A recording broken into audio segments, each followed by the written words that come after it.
fiction, science fiction, horror, fantasy, crime, LGBT, thriller. You have now entered the House of Mystery with your hosts, Eric Shapiro, David North Martino, John Copenhaver, and Al Warren. Heard on KCAA 106.5 FM Los Angeles, 102.3 FM Riverside, and 105.0 AM Palm Springs. The book is called Damnation Island, and the author is Stacy Horn, who's written a few books. First time on this show. Stacy, welcome aboard. Thank you for having me. So, what I mean by I was grossed out was because I was listening, and I put it on and I had no idea what it was going to be about. I didn't know what this was, and this is about Roosevelt Island is what it's called today, but Blackwell's Island, and that was a place for the insane, I guess you would call it, like an insane asylum. Mm-hmm. Mm-hmm. Now, among other things, but the part that really freaked me out was because you described all of them taking a bath in the same bath water, and how sludgy and dark and gross it was getting, because there was like 150 women that would one after the other get into the same tub of water. Yeah, the patients would complain about that, over the decades, and their complaints were ignored. And so I wanted the reader to be very clear about how awful that was, and it wasn't just a minor complaint. But we're talking about the 19th century, so there wasn't plumbing. So in order to fill the bath, they had to carry pails of water over. And they just decided at a certain point that was too much work, and the women were going to just bathe over and over and over and over in the same few bathtubs that were filled each day. And so I tried to describe just how gross that would be, by the 25th woman, because these are women that were coming over in all sorts of states. So they could be diseased, they could have syphilis, they could have lice, they could have been playing with their feces. So by the time later women got in the water, it would just be thick with sludge and vermin and things moving around, and nobody would want to get into that. Yeah, what's the point? What's the point of what is the point? Yeah, you'd come out dirtier than you went in. And you were forced to go in, whether you liked it or not. So a very calming, soothing introduction to life in the asylum. Yeah, but it got my attention. Yeah. And in a horrifying way, and it was. So why just jumping ahead to why was it ignored, and why, if they complained about it, was it just because we're talking about insane, or they figured unstable people? Like, what was? Don't we have a duty to at least treat them more of a human, give them a proper bath and towels? And well, stuff? You would think. You would think it would be the more Christian thing to do, to treat them with kindness. But let me just back up a little bit. The city bought Blackwell's Island in 1828, and when they bought it, they originally started with the best of intentions and to treat them more humanely than they'd ever been treated anywhere in the world before. At the time, Bellevue, which is now known as a hospital in New York, also housed the city's lunatic asylum and a couple of prisons and an almshouse. And as a result, it was terribly overcrowded, and conditions were also inhumane. And so the city bought Blackwell's Island, which at the time was this beautiful pastoral island full of fruit trees, thinking, they would build state-of-the-art institutions to replace what they had then, and people would go there and be treated with compassion, and they'd be healed if they were sick, or they'd be reformed if they were being sent to prison. And they would come back to the city in better shape than when they were first sent out there. So they really meant well. They even went down to Philadelphia to look at a new asylum that had adopted something called moral treatment, which was, a revolutionary form of treatment at the time that started in Europe. And it basically, it sounds so like common sense now, but they said instead of putting them in straitjackets and throwing them into prison and doing treatments like bloodletting, let's treat them, let's not restrain them, let's treat them with compassion and kindness and feed them well, house them well, give them useful and satisfying things to do with themselves during the day rather than locking them in dark dungeons. And perhaps they'll get better if we try this instead. Yeah. And unfortunately, they just made mistake after mistake after mistake. First, they underestimated how many people they were ultimately going to commit to that island every year. The lunatic asylum, I'm forgetting what their average daily population was. I think it was around maybe 1,500 on any one day. But it ended up being, excuse me? I said, good Lord, what were they anticipating? Well, nobody really knew how many people were suffering from mental illness at the time. And unfortunately, you could get committed for things that are considered less serious today, like if you're having anxiety attacks or suffering from depression. But also people could get committed if they were just kind of eccentric. Husbands could commit wives, families could commit troublesome members of their family. So it was overcrowded. And then the city did things to save money. The other big thing they did was underestimate just how expensive it is to care for people suffering from mental illness. And they did things like, to save money, they took convicts from the workhouse, which was prison for people convicted of relatively minor crimes. And they took these convicts and then had them working as nurses and attendants in the asylum. Wow. Yeah, so you know that it had to be rife with abuse if they were using convicts. Oh, it was terrible. It was terrible. It just kept getting worse year after year after year, but I have this great quote from Charles Dickens, and it was only 3 years after the asylum opened, and he wrote about how it had that madhouse air, the moping idiot, the gibbering maniac, and I'm quoting him, these are not my words. With his hideous laugh and pointed finger, they were all there in naked ugliness and horror. Wow. So things just kept getting worse and worse and worse. They did things like, my favorite way to illustrate this is when the asylum got crowded, they started building other buildings. And 2 buildings they built, one was called the Retreat and one was called the Lodge. And that's where they housed the most violent patients that they had. And in rooms that were barely humane enough to fit one woman, they would put 2 or 3 or 4. And then they would lock them up around 6 o'clock at night, and they would not unlock the door until the next morning. And sometimes they would murder each other in these rooms. And I do actually write about a murder in the Retreat. But Nellie Bly is fairly famous.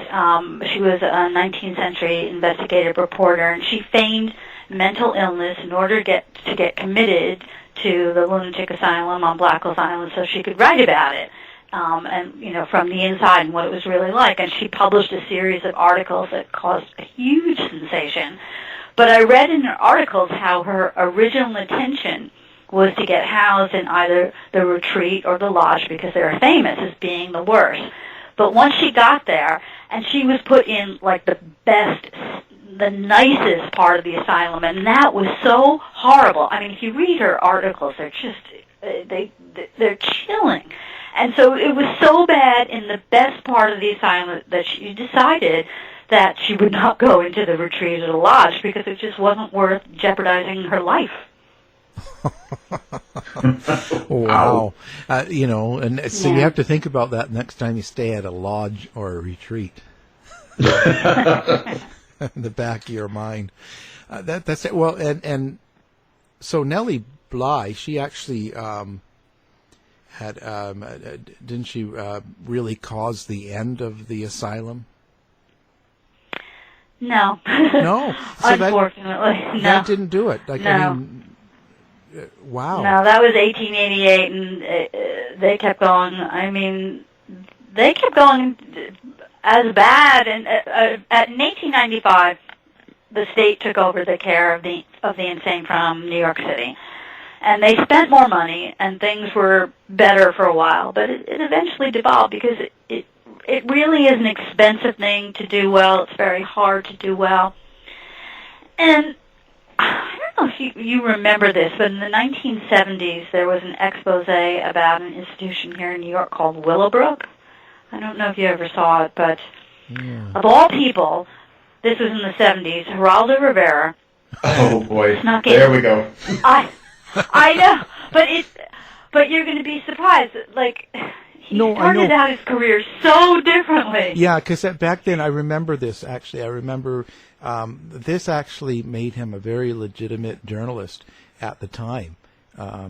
Exactly. He was up for awards, and they were really, this is before all of the stuff. Al Capone's Vault. Yeah, and all that satanic panic and all the stuff he did after. But the original, I remember. No, it was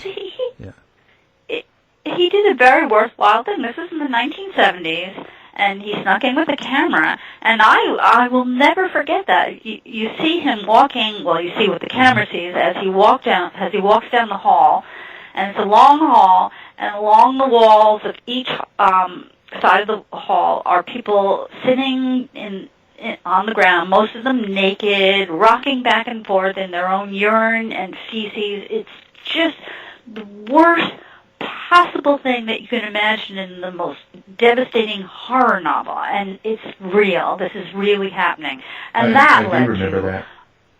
Yeah, that led to a wave of asylum closings, and the idea that we should house them in smaller group settings. But that was even more expensive, and now I think they're mostly on the street or in prisons. And the only thing that's saving at least some of them is that there are now drugs available that weren't available then. So, now get back to the mindset then in the 1880s. So the average person or citizen outside of the asylum or the retreat, what was the general consensus in population about these women and the insane? Do people just? I'm just trying to capture how they felt. Well, a couple of things. One of the things that caused part of the problem was the city thought, okay, we're going to build an asylum, and they built two penitentiaries, two prisons, one called the penitentiary, one called the workhouse, an almshouse for the poor, and a hospital to serve people who can't afford health care. And so they thought putting all these people on the same island was humane, but unfortunately it reinforced this very destructive association between these groups of people that persists to this day. I mean, I'm sure it already existed to some extent, but it really made it this idea in people's mind that these three groups of people, the poor, the mad, and the criminal, were all essentially one and the same. Or a poor people are criminals. Yes, the poor people, the mentally ill are to be feared. Poor people are basically criminals in disguise. And together with the convicted criminals, they were all, to some extent, guilty of something, and they belonged together and away from the rest of us. So it lessened the sympathy for things that happened to them. Probably the people in the lunatic asylum got the most sympathy of any of the groups sent there. They were seen more like innocent victims. But unfortunately, even after things like Nellie Bly's exposés, there was a huge, amount of outrage, and the budget for the department running the island was raised a little bit the next year, but not enough to make any fundamental difference. And then everybody forgot. And things like these exposés, kept coming up again and again and again. I wrote about one that took place in 1880. There was like a series of just terrible deaths in the insane asylum. And one example I give in the book of just something that happened that just is hard to imagine. But they took a pregnant inmate, and they put in the lunatic asylum, put her in a straitjacket, and then put her into solitary, and then just left her there. And while she was there, she gave birth in this, while in a straitjacket. In a straitjacket, alone. Yes. By herself. So, exactly. Oh my God. And I know, it's just, who are these people? Who does this? So there was a Senate investigation, and I went through 900 pages of testimony, and it just kills me that they talked to doctors and nurses and former doctors, former nurses, all sorts of people, but they didn't talk to one single patient. No, and at the end of the 900 pages, they didn't make a single recommendation about how to fix it. That's the Senate for you. Oh, that's absolutely horrifying. Well, that's the thing, I've said this many times, even as I was reading this, I'm thinking, we are no better now. I mean, right. Not a day goes by that you don't hear about something terrible happening in our own country, and we all acknowledge, oh my God, that's terrible. And then nothing changes, nothing gets done. Right, and it's always the same. We'll do a Senate investigation or Congress, and a whole lot of stuff goes on, and nothing changes. Wow. Yeah. So who gets held responsible for something like this eventually, or did anyone ever really pay for all of these inhuman treatment? No, and I didn't want to knock people over the head with some of the connections I made researching this story, but one of the things I kept noting, I was going over annual reports from each of the departments, overseeing each institution and looking at the budgets and how they spent their money, and one of the things that I discovered right away was that they were starving everybody. They were not feeding anyone nearly enough. I mean, just basically enough to keep them alive. And doctors were pointing this out. Even the wardens and the superintendents were pointing this out. You have to give us more money. This is not enough to properly feed you. No one's going to get better, with a diet like this. And so for one of the examples of one of the people sent to the penitentiary, I told the story of the Reverend Cowley, who actually was once a missionary to the island, who started a home for children as an alternative to Blackwell Island, because Blackwell Island was a death sentence for children. The mortality rates for infants on the island went between 80 to close to 100%. You send a baby there, it dies. Mm-hmm. So he started this home to have another alternative so they could not die. And he ended up being sent to the penitentiary for a year because one of the children in his care got so sick that he took them to the hospital, and they accused him of starving this child, even though there was a lot of evidence that was not true, and none of the other children in his care were in this state. He was suffering from something, but they didn't really know what. It was like the one time I said, and I just come out and say in my book, so he goes to jail for this one kid, and none of the commissioners or anyone running this asylum ever went to prison for the decades-long famine that they had on the island. Wow. Yeah. Who do you tell? When the corruption is at the top, who do you tell? Well, and even better, the workhouse and the penitentiary, the wardens themselves also noticed one thing that I noticed in my research, was that only poor people went to prison. The wealthy, the affluent, just almost never were sent to the penitentiary or the workhouse, and they would say that in their annual reports. They would say, we can't help but notice the police justices are only sending poor people to us, and we know the affluent commit crime, so what's the deal here? And the Women's Prison Association sat in the courthouses to see what was going on, and they wrote a report saying that, you know, the wealthy were rarely brought in at all, and if they did, their cases were either dismissed or they were given a fine that they could easily pay and sent on their way. Well, see, we're in the wrong job. Yeah, we're doing it all wrong. It's just like we keep taking the wrong choice, making it. So what happened to the people that died? So, like, when all these, patients, I guess I'll call them, were dying, and that what did they do with the bodies? And didn't the family of these patients say anything or do anything? Or, like, I'm just trying to figure out what there was just no hue and cry or nothing going on. Again, whenever like an article would appear through some investigative reporter's efforts, there would be an outrage, but then it would quiet. And in terms of the bodies, that's another sad story. There's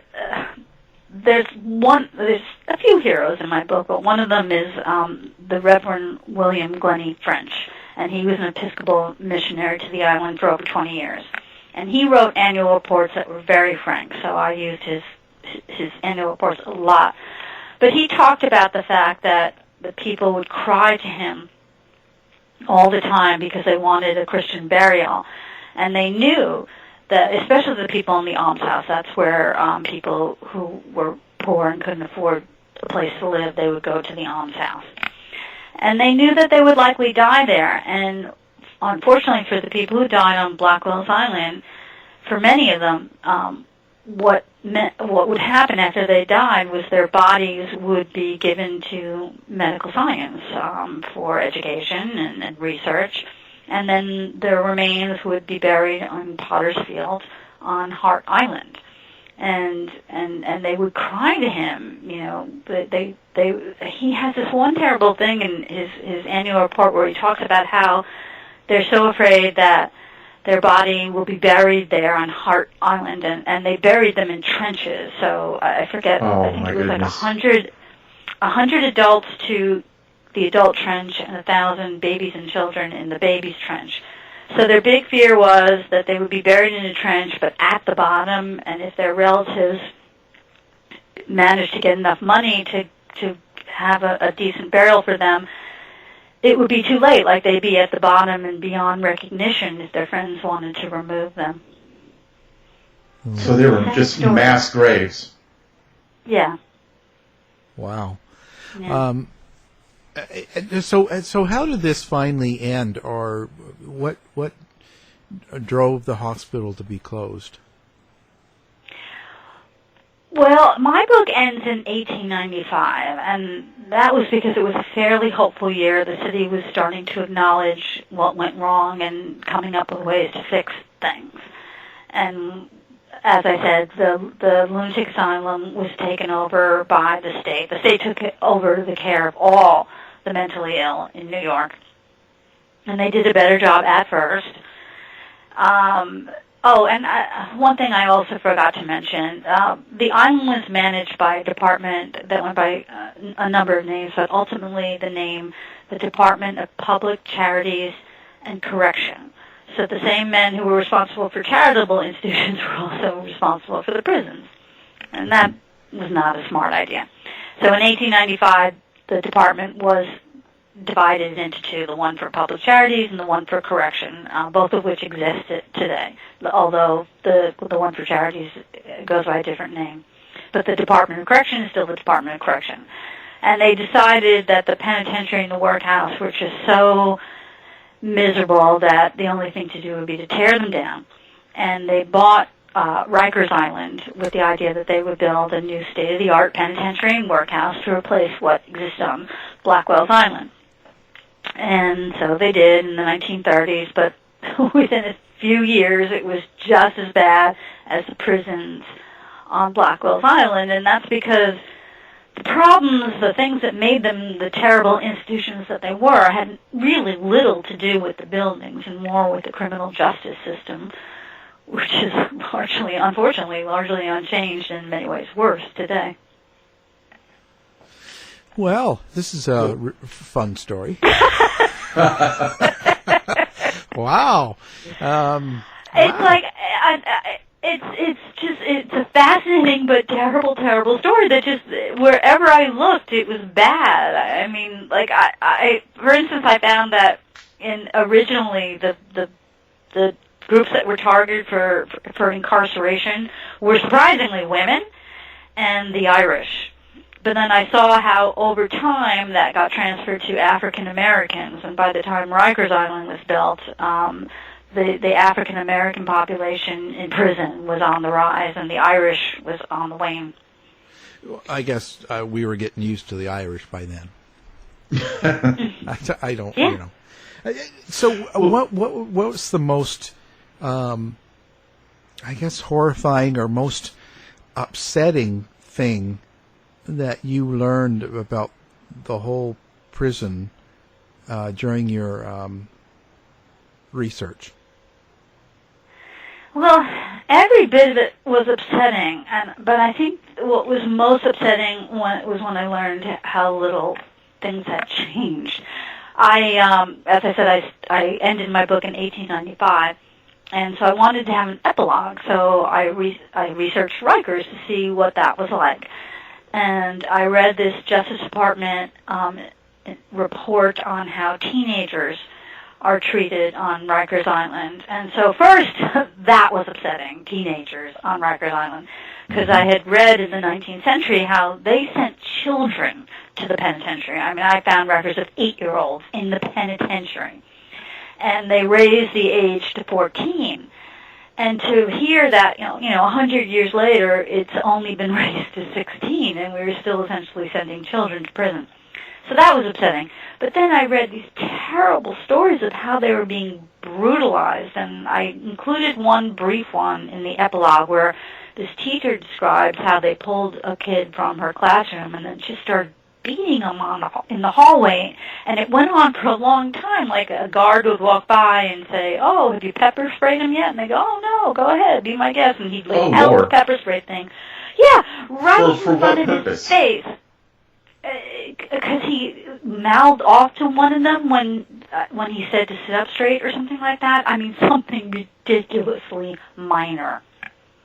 By the way, I say that, but life in Rikers Island, I'm not excusing this kind of brutality, but it's horrible for everyone. The guards, I think it does something to them as well.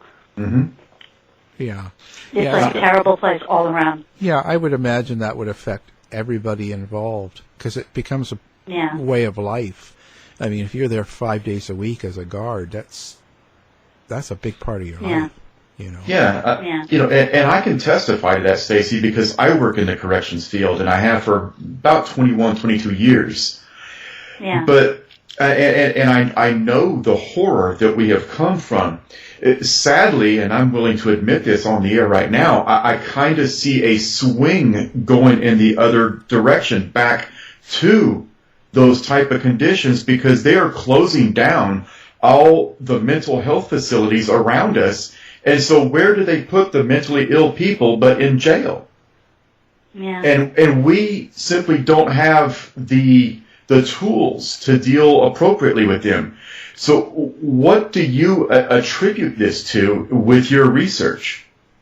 Well, that's why I try not to demonize the guards. Like, again, I'm not condoning this kind of brutality, but I read another thing, and this is recently, where, what was it? I read an article in the Times about a locked ward in an asylum, though it wasn't called an asylum. I think this was also in the 70s, but it was a locked ward for violent patients only. And then they would, throw in guards and nurses, in that same locked facility, and then just leave them. And they were on their own with the worst possible patients. who were not in control. So, nobody's the bad guy here, but they were on their own, and they had to defend themselves against these violent people. And it was just a no-win situation for everyone. Mm-hmm. Wow. So that's what I think of when I read about the prison. I'm thinking, again, I have to keep saying this, not condoning that kind of brutality, but they were also in a no-win situation. Yeah, it's a tough place to be when you're researching and writing a book like this, because you don't want to put blame or demonize a group of people like guards, but at the same point, you have to say what happened. You have to explain the truth. Yeah, exactly. And there is a line. Yeah. And what you described with the young man that they were struggling with, speaking as a lieutenant, as a supervisor, that's inexcusable. If you don't have to use that type of force, then why do that other than just for sheer sadistic pleasure? Yeah, aggression. Yeah, that's a whole other thing. Yeah. Yeah. How did this, when you're doing this and going through the book, I'm sure the process took a year or two, or who knows. How did it affect you? Like, what changes does it make in you yourself? Well, now I'm an advocate for criminal justice reform, public health reform, mental health reform. I don't know how effective an advocate I'm going to be, but I recognize that things need to change. I'm afraid that, though... Yeah. Go ahead. No, I was just going to say, do you think that the public is more receptive to it now? Do you think that if a report came out now about a prison, whether it be insane or asylum or a mental health place, do you think if something like these stories came out now, or Nellie Bly and stuff like that, if that was to come out now, do you think that the general public, and do you think our Senate would actually change things? No, I think that the kind of paralysis that affected them in the 19th century is only worse now. And the only thing I can think of is the kind of leaders that are just so rare that would galvanize some sort of movement, some sort of progression. I mean, we've had them in the past here and there, but it's a rare human being that can move a nation to act. Yeah. To put out the kind of money that's needed to address some of these problems. I mean, I don't see, like Trump talks about bringing back asylums, and it's not that the idea of asylums in and of themselves are a bad idea, but they are extremely expensive. I mean, ridiculously expensive to do well and to not repeat what we did in the 19th century. And when we talk about asylums, we're talking about lower income families. The wealthy don't get sent to asylums. They can afford the best care that money can buy. So when we're talking about sending people to asylums, we're talking about poor people. And I certainly don't see in this political climate that kind of money being spent on mental health care for the poor. Right. Yeah. Well, and do we have any good examples of asylums? And I mean that, like, good question. Yeah, because this is a bad one. So, do you have any ones that worked, or do we know of any that were successful in their treatment of mentally? I am very, very quick trying to look because I read this wonderful article by someone who promotes. Oh, here it is.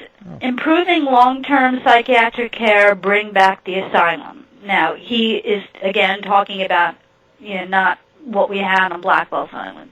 And he gave two examples, ones that were good, but were very expensive. Here we go. He says, a Joint Commission accredited state psychiatric... Oh, he doesn't give the names. He talks about one in Michigan. Oh, here's one in D.C., St. Elizabeth's Hospital. But he says the cost is $328,000 per patient annually. Oof.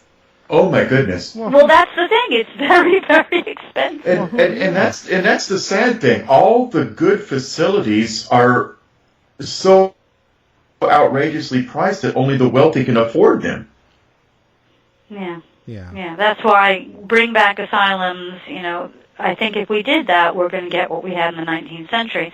And the people that work there are only going to be the people that can, afford to, or willing to afford, willing to take the pay that we can afford to give them. Yeah. Yeah, and let me make the best of the best.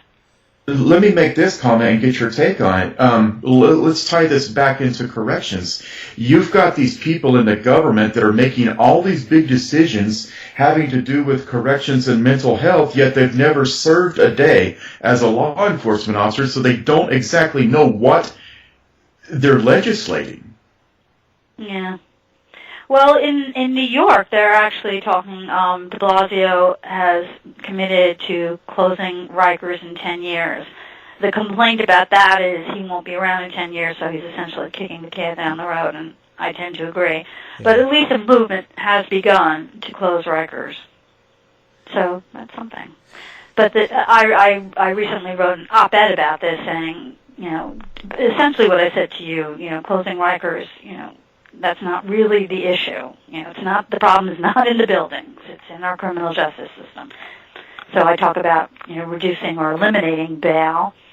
And also for me, which is now my new thing, is I think, we have basically standing armies in every city, town, state in America going after the crimes of lower-income Americans. But we don't have standing armies in every city, state, and town going after white-collar criminals. And I think if we had, and their crimes, I would argue, are equally destructive, if not more so, and more far-reaching than, one guy, selling marijuana, for instance.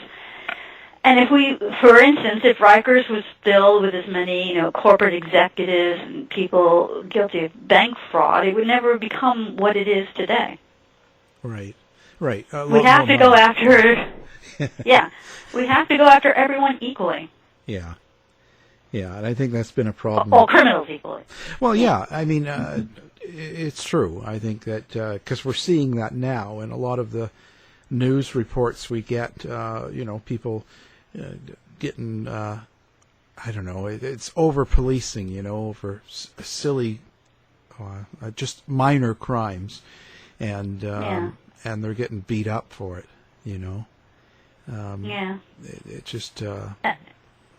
And we're not, investigating or arresting or prosecuting white-collar criminals like anywhere near the extent. I mean, it's so uneven, it's ridiculous. Do you think that's just because maybe in general the police don't think, or even the public don't think of the white-collar crimes as bad because they don't see it. It's not something that affects them in their day-to-day life. Whereas breaking enters and pot and all that, you sort of exactly. You're exposed. It's not right. You're right. It's not written about. It's not sensationalized. It's just there's been no focus on it the way there has been for close to 200 years here. If we had television shows and police forces, constantly investigating and reporting on these crimes, people would be more aware of them and how it's affecting them. Because it is. Right. And so many of the, fraud and white-collar crimes don't end up in jail time if they do get caught. It just kills me. It just kills me. I want to. I don't know which publisher would be interested, but I would love to just spend some time researching, like how many deaths, for instance, I could attribute to white-collar crime. To crises in the economy that led to people losing, their homes, their health insurance, or how many corporations withheld information about the dangers of their products, which ultimately led to deaths. And I could just show, these crimes are destructive and lethal. Yeah, it's just not done in the same way, but it's still happening. No. Yeah. Is that sort of the main point of the book as well? I mean, is that sort of what you want people to get out of the book, or was there something else? Well, it didn't start to be. I mean, I've always been interested in morbid stories, and definitely interested in the stories of people that something terrible happened to them and it was forgotten and no one ever answered for it. It's why I was drawn to the writing a book about the NYPD's cold case squad. You know, the idea that, all these people were murdered and the murderers got to go on and live their lives and nobody ever was held accountable. And so I knew that something terrible had happened on Blackwell Island. So, you know, I was drawn to the idea of resurrecting these stories of these people who were treated badly, who something wrong happened.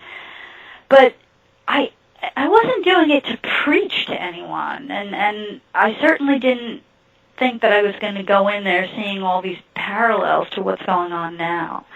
So when I wrote the book, I just, except for a sentence here and a sentence there where it would be irresponsible not to point out that something is still happening today. But again, it's only a couple sentences in the whole book.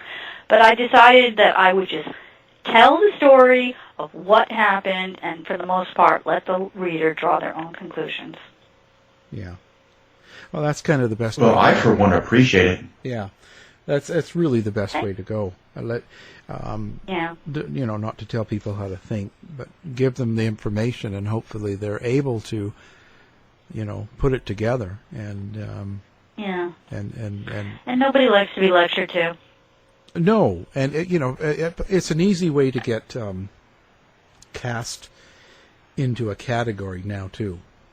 You know. Yeah. You know, be said. And I try to limit portraying anyone as the bad guy, because as I said earlier, you know, I understand the paralysis that happens when things go bad and you just feel overwhelmed and you feel like nothing you're doing is going to help. So, since that's me today, I wasn't going to point my finger to anyone that was like that then. Yeah. And I just, every once in a while there was somebody that was a bad guy, and I point that out. But for the most part, they're just a bunch of people in over their heads. Did it ever make you wonder, but, you know, some of the people that were working in the asylum itself, how they could just do some of the things they do without it affecting them? Like, even if they didn't speak out, just like, you know, let's say the people, you know, putting all the ladies in the same bath over and over and see them getting in the dirt and, as you said, feces and all this stuff going on. But as an attendant, how could it not affect you when you got home or later to think of what you're doing? Right, that's what makes me think of the guards at Rikers. I mean, this is your job. So how can it not damage you, too, in some way, to do it? And so, yeah, I read about some nurses who were just plain tyrannical and evil, just like, you know, some of those guards on Rikers who just went over, they crossed the line. It's a different thing. But for most of them, I thought they were just above the poverty level themselves for the most part, and this was the only job they could get. And it was terrible for them too. Oh, I'm sure. I just try to put myself in their mind, the mindset of going through the motions of, you know, leading the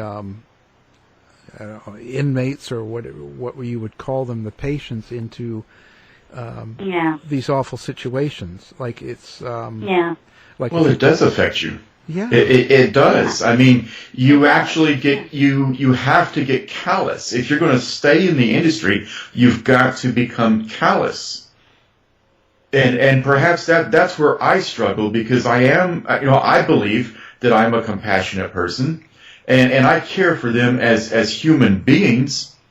But sometimes we're faced with situations where you've got no other choice but to, you know, react in a certain manner.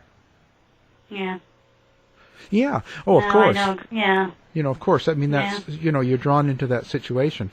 I'm just thinking in the asylum when you're, I don't know what you call them, caretaker, or if you're a nurse or what you are, and you know, just putting people through, you know, like making them get into the really nasty bathtub, making them do things that's just you wouldn't do yourself. It's just kind of outrageous. Mm-hmm. And these people are supposed to be sick, not Yeah. criminals. That's Yeah, sort of, so you... it's a different situation, I think, slightly different. I mean, they're in a place for a reason, but...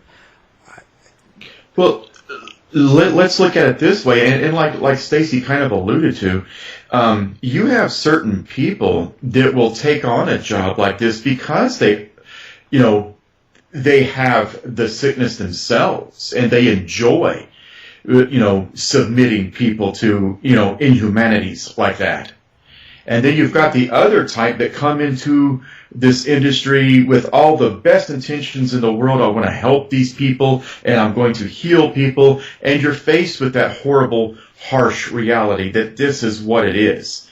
So, to my way of seeing it, you've got two types of people that get into this industry. Yeah.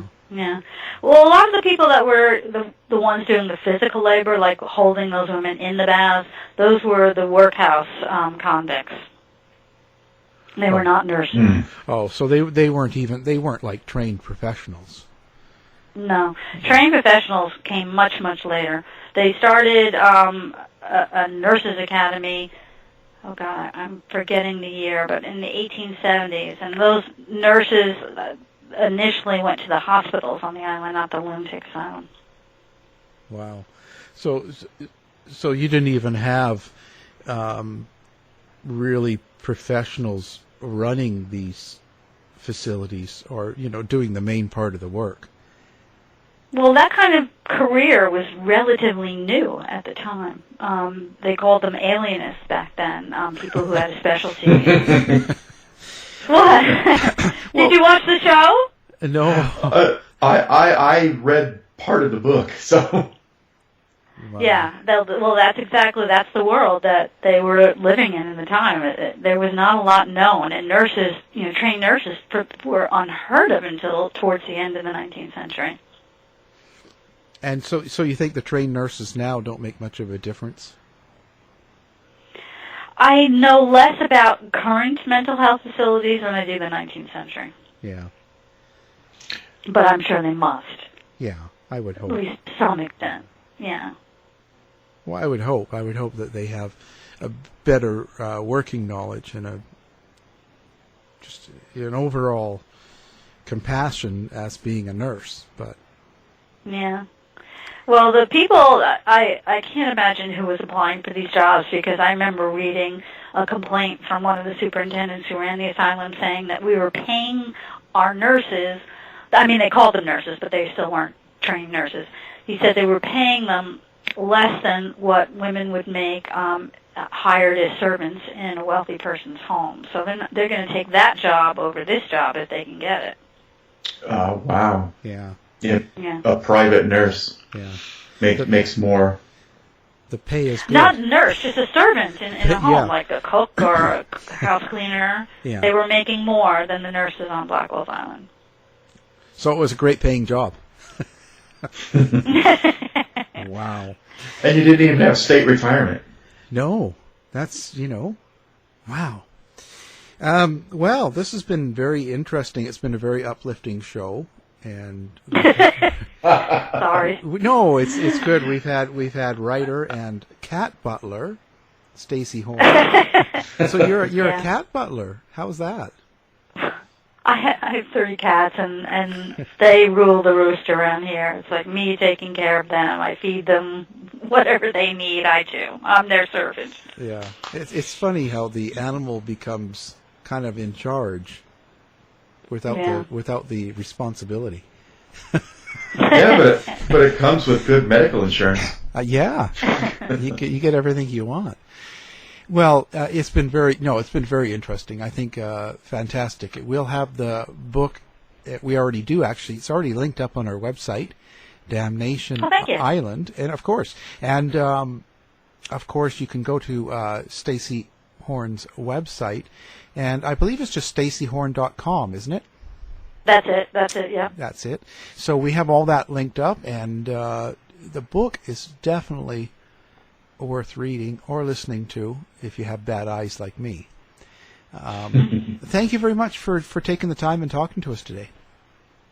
Well, I had a very great time in spite of the subject. Thank you for having me. You're welcome. Thank you, Stacy. To find out more about our show, guests, or listen to a previous show, visit our website at www.somethingweirdmedia.com.